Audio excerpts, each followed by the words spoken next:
Hello everyone. So তোমরা এই শেষ সময় এসে গুচ্ছতে একটা সিট কনফার্মের জন্য কি করতে পারো? আমি ধরে নিলাম তোমার জাস্ট একটা সিট দরকার, তোমাকে গুচ্ছতে একদম টপ লেভেলের কোনো সাবজেক্ট পাইতে হবে না, তুমি একটা সিট চাচ্ছ। বিশেষ করে যারা সেকেন্ড টাইমার আসো তারা কিন্তু একটা সিট চাও, ফার্স্ট টাইমার যারা আসো তারা একটা সিট চাও, যাদের কৃষি গুচ্ছ সামনে টার্গেট বা পরীক্ষা দিবা তারাও গুচ্ছতে একটা সিট চাচ্ছ। তোমার প্রিপারেশনের অবস্থা খুবই খারাপ, তারপরেও তুমি একটা সিট চাচ্ছ। সেক্ষেত্রে তোমার জন্য সব থেকে গুরুত্বপূর্ণ এবং যে চ্যাপ্টারগুলো তুমি জাস্ট যদি পড়ো তাহলেই তোমার একটা সিট কনফার্ম হয়ে যাবে, আমি জাস্ট অতটুকুই বলবো। দেখো, ফিজিক্স আর কেমিস্ট্রি এই জায়গাটা থেকে কিন্তু 50টার মতো তোমাকে 50টা এমসিকিউ তোমাকে দেওয়া হবে এবং এর মধ্যে তুমি যতটুকু মার্ক অর্জন করতে পারবা সেটা তোমাকে চান্স পাওয়ার ক্ষেত্রে হেল্প করবে। তুমি সেক্ষেত্রে এখন সাথে বায়োলজি বাংলা, বায়োলজি ইংলিশ দাগাইতেই পারো, বা তুমি হায়ার ম্যাথ বাংলা দাগাইতে পারো, হায়ার ম্যাথ ইংলিশ দাগাইতে পারো, কোনো প্রবলেম নেই। বাট একটা সিট পাইতে গেলে আমাকে কী করতে হবে? প্রথম কথা, ফিজিক্সের ক্ষেত্রে আমাকে সব চ্যাপ্টার এখন পড়া লাগতেছে না। আমি জাস্ট 4, 5, 6 এবং 8 এই চ্যাপ্টারটা যদি আমি জাস্ট পড়ি তাহলে আমার ফিজিক্সের ফার্স্ট পেপারের আমার মোটামুটি ডান। তো 4টা চ্যাপ্টার কি তুমি পড়তে পারবা না? তো এই 4টা চ্যাপ্টার সব পড়া লাগবে না, তুমি জাস্ট ইম্পর্টেন্ট সাজেশন ওয়াইজ টপিকগুলো পড়বা।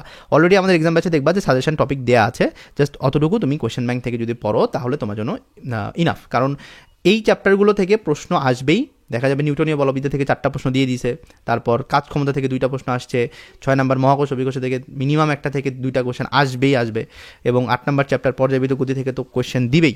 সো এদের থিওরি কোয়েশ্চেন বা যেটুকু আছে সেটুকুর জন্য তুমি যা সাজেশনের টপিকগুলো যদি আমাদের পড়ে যাও বা তুমি কোয়েশ্চেন ব্যাংক অ্যানালিসিস করে যদি নিজে পড়ে যেতে পারো তাহলে ইনশাল্লাহ তোমার চান্স একটা হচ্ছে।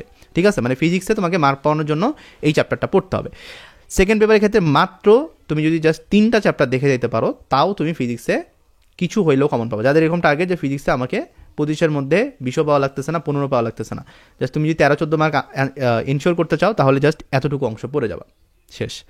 এরপর আসো কেমিস্ট্রির ক্ষেত্রে একটাই কথা ছিল, জিএসটির জন্য দাগানো বই পড়তে হবে। তো দাগানো বই এখন তুমি যদি চাও সবগুলো চ্যাপ্টার তুমি পড়বা না, তাহলে তুমি ইম্পর্টেন্ট জাস্ট 4টা চ্যাপ্টার পড়ে যাবে। একটা হলো মৌলের পর্যায়বৃত্ত ধর্ম, এই চ্যাপ্টারটা থেকে হিউজ কোশ্চেন আসবে, 4টা থেকে 5টা মিনিমাম। এরপর 4 নম্বর চ্যাপ্টার রাসায়নিক পরিবর্তন থেকে হিউজ কোশ্চেন আসবে। রাসায়নিক পরিবর্তন 2-1টা ম্যাথ থাকতে পারে, সেটাও কিন্তু আমরা তোমাদেরকে দিয়ে দিয়েছি। সো জাস্ট অতটুকুই এনশিওর করো। এরপর আসো 2 এবং 3 জৈব রসায়ন থেকে হিউজ কোশ্চেন আসবে, 6 থেকে 7টা কোশ্চেন, এর বেশিও আসতে পারে, আবার 5 থেকে 4টা কোশ্চেন আসতে পারে, বাট এভারেজ একটা কোশ্চেন কিন্তু আসবে। তো তুমি জাস্ট যদি জৈব রসায়নের দাগানো বইটা পড়ে যাও আমাদের, জাস্ট অতটুকু ইনাফ। তোমার কাছে যে দাগানো বই আছে ওইটাও হবে, অথবা জিএসটির জন্য দাগানো বই তুমি আমাদের এক্সাম ব্যাচে ওয়েবসাইটে অ্যাড করে দেওয়া আছে, জাস্ট ওয়েবসাইট থেকে তুমি পড়ে ফেলতে পারবা। আর 3 নম্বর চ্যাপ্টার পরিমাণগত রসায়নটা মিস করার কোনো সম্ভাবনা নেই। পরিমাণগত রসায়ন থেকে তুমি দেখবা যে প্রথম যে কোশ্চেনটা হয়তো বা তুমি কেমিস্ট্রি পাবা সেটা পরিমাণগত রসায়ন থেকে পড়ে গেছে। ঠিক আছে, যে সেটি হোক। সো এইভাবে তোমরা ট্রাই করো যাতে করে তোমাদের এই চ্যাপ্টারগুলো শেষ মুহূর্তে তুমি শেষ করতে পারো, তাহলে গুচ্ছতে একটা সিট তোমার কনফার্ম হওয়ার চান্সেস বেড়ে যাবে। এরপর আসো বায়োলজির ক্ষেত্রে আমি বলবো যে প্রথম যে চ্যাপ্টারটা, প্রথম কোষের গঠন এবং কোষ বিভাজন, এই 2টা চ্যাপ্টার পড়বা। আর এর সাথে সাথে তোমরা 4 নম্বর চ্যাপ্টারটা অণুজীবটা পড়ে যাবা। ঠিক আছে, এখন আর অন্যান্য দিকে থাকার দরকার নেই, এইটা পড়ে যাবা। বায়োলজির ক্ষেত্রে মেইন বুক যদি পড়া থাকে মেইন বুকই পড়বা, আর মেইন বুক পড়া না থাকলে যে কোনো বাজারের একটা তথ্যভিত্তিক বা যে কোনো বই, যেমন ধরো রেটিনা ডাইজেস্ট হইতে পারে, উন্মেষের মেরিটিক্স হইতে পারে, আমি বারবার বলি ভিডিওতে, তো সেই বইগুলোও তুমি চাইলে দেখতে পারো। ঠিক আছে, তো বায়োলজির ক্ষেত্রে এই 3টা চ্যাপ্টার ফার্স্ট পেপার থেকে দেখা চাই। এরপর একটা চ্যাপ্টার তুমি দেখবা, সেটা নবম। যশোরের যেহেতু এবার কোশ্চেনের তারা দায়িত্বে আছে, তো সেক্ষেত্রে যশোরের কোশ্চেনে দেখা যায় যে উদ্ভিদ সারিতত্ত্ব থেকে হিউজ পরিমাণ কোশ্চেন আসে। তো এবছরের সম্ভাবনা আছে উদ্ভিদ সারিতত্ত্ব থেকে তারা 3 থেকে 4টা কোশ্চেন দিয়ে দিতে পারে। তো সেক্ষেত্রে বায়োলজির ক্ষেত্রে এই 4টা চ্যাপ্টার বোটানির থেকে আমরা যাতে মিস না করি, একদমই না করি। ঠিক আছে, আর 2 নম্বর চ্যাপ্টার 4 নম্বর চ্যাপ্টার কিন্তু মোটামুটি সহজ, জাস্ট কোষের গঠন এবং উদ্ভিদ সারিতত্ত্বতে একটু বেশি ইনফরমেশন আছে।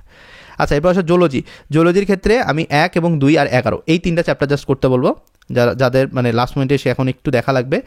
1, 2, 11 এটাই এনাফ। ঠিক আছে, এই 3টা চ্যাপ্টার দেখে যাও, ইনশাল্লাহ ভালো পরিমাণের কোশ্চেন তুমি এখান থেকে কমন পাবে। 1, 2 থেকে তো 7টা কোশ্চেনের মধ্যে তুমি কমন পেয়ে যেতে পারো। তো সেক্ষেত্রে তুমি 1, 2, 11 এই 3টা চ্যাপ্টার শেষ মুহূর্তে এসে দেখে যাবা, একটা সিট কনফার্ম করতে হবে তোমাকে। ঠিক আছে, এটা মাথায় রেখে এবারে আসো যারা হায়ার ম্যাথ অ্যান্সার করতেছো, যদিও একটা সিট কনফার্ম করার জন্য হায়ার ম্যাথ দাগানোটা সেফ অপশন না, বাট তারপরেও হায়ার ম্যাথের ক্ষেত্রে তুমি 3 এবং 4 আর 7 এই 3টা চ্যাপ্টার দেখবা ফার্স্ট পেপার থেকে। সেকেন্ড পেপার থেকে তুমি এখানে জাস্ট 3 অর্থাৎ জটিল সংখ্যা, বহুপদী এবং এটার সাথে তুমি যদি চাও যে আমি কনিক দেখবো, চাইলে দেখতে পারো, কনিক দেখতে পারো। তবে কনিক তারাই দেখবা যাদের একটু আগে থেকে ভালো পরিমাণে কনিকের দক্ষতা আছে, তার বাদে তুমি বিপরীত ত্রিকোণমিতি দেখতে পারো। স্থিতিবিদ্যা সহজ, স্থিতিবিদ্যা থেকে কোশ্চেন আসলে সহজ কোশ্চেন আসবে, আর গতিবিদ্যা থেকে একটু টাফ কোশ্চেন আসতে পারে। তো সেক্ষেত্রে এই 3টা চ্যাপ্টার ফার্স্ট পেপারের এবং এই 3টা চ্যাপ্টার সেকেন্ড পেপারের তুমি দেখলে তোমার কিন্তু চান্স পাওয়ার মতো একটা মার্ক অর্জন করা পসিবল। ঠিক আছে, এবার সব বাংলা এবং ইংলিশ নিয়ে একটু কথা বলি। যারা বাংলা অথবা ইংলিশ দাগাবা, বাংলার ক্ষেত্রে একটাই কথা, বাংলার ক্ষেত্রে মেইন বুক ফার্স্ট পেপারের ক্ষেত্রে একটু পড়ে যাওয়া। বিশেষ করে গদ্যর মধ্যে আমি বলে দিই, গদ্যর মধ্যে অপরিচিতা, আমি জাস্ট বলে দিচ্ছি, তোমরা একটু নোট ডাউন করতে পারো। অপরিচিতা, বিলাসী, এই দুটা, এবং হচ্ছে রেইনকোট। রেইনকোট থেকে কিন্তু প্রশ্ন আসবেই। ঠিক আছে, রেইনকোট, এই গদ্যের মধ্যে এই 3টা গদ্য তোমাকে বিশেষ নজরে পড়তে হবে। আরেকটা গদ্য যেটা খুবই এখন বর্তমানে যেখান থেকে প্রশ্ন আসার সম্ভাবনাটা সবথেকে বেশি, সেটা হচ্ছে যে মানব কল্যাণ। তো তুমি চাইলে ওটা পড়তে পারো। এখন কথা হচ্ছে যে এই কোশ্চেনগুলো এরকমভাবে সেট করা হচ্ছে যে যাতে করে তোমার ইম্পর্টেন্ট পার্টগুলো থেকে তুমি এখন লাস্ট মিনিটে রিভিশন দিতে পারো। ঠিক আছে, এরপর সব পদ্যর ক্ষেত্রে প্রতিটা পদ্য তুমি পড়তে পারো, কিন্তু বিশেষ করে সোনার তরী এবং দেখা গেছে যে লাস্টের দিকে যে পদ্যগুলো আছে এগুলোর গুরুত্ব বেশি। আর নাটক উপন্যাসের ক্ষেত্রে সব থেকে ইম্পর্টেন্ট জায়গায় রোল প্লে করবে সেটা হলো তোমার উপন্যাস থেকে হিউজ পরিমাণে কোশ্চেন তুমি পাবা। সো লাল সালুটা এখন রিডিং দেওয়ার দরকার নেই, জাস্ট ইম্পর্টেন্ট এমসিকিউগুলো তুমি যদি কমপ্লিট করে যাইতে পারো তাহলে তোমার একটা সিট কনফার্ম হবে। ঠিক আছে, একটা সিট কনফার্ম হবে বাংলার জন্য। আমি বলবো বাংলা সেকেন্ড পেপারের জন্য সব কিছু পড়ার দরকার নেই, জাস্ট সাজেশন বুক থেকে যে সাজেশনটুকু দেওয়া আছে অতটুকুর তোমার যতটুকু পসিবল, এখন ভর্তি পরীক্ষার আগ পর্যন্ত যতটুকু টাইম আছে তুমি টেনে শেষ করবা। তুমি দিনে একটা টাইম রাখবা যে আমি জাস্ট 1 আওয়ার এটার পিছনে দিব। তো 1 আওয়ারে যতটুকু পসিবল তুমি জাস্ট ওয়েবসাইটে ঢুকে সাজেশন বুকটা ক্লিক করে ওখান থেকে যতটুকু পসিবল পড়ে যাবা। বিশেষ করে কিচ্ছু যদি না পড়তে পারো, একটা ধরো সমাসে যতটুকু আমরা এমসিকিউ দিয়ে দিছি জাস্ট অতটুকু এমসিকিউ পড়ো, অথবা তুমি যে বই ফলো করতেছো সেই বইয়ে জাস্ট ওই সমাস বা সন্ধি বা কারক বা উপসর্গ যে টপিকই পড়ো ওইটার এমসিকিউ অংশটা পড়বা।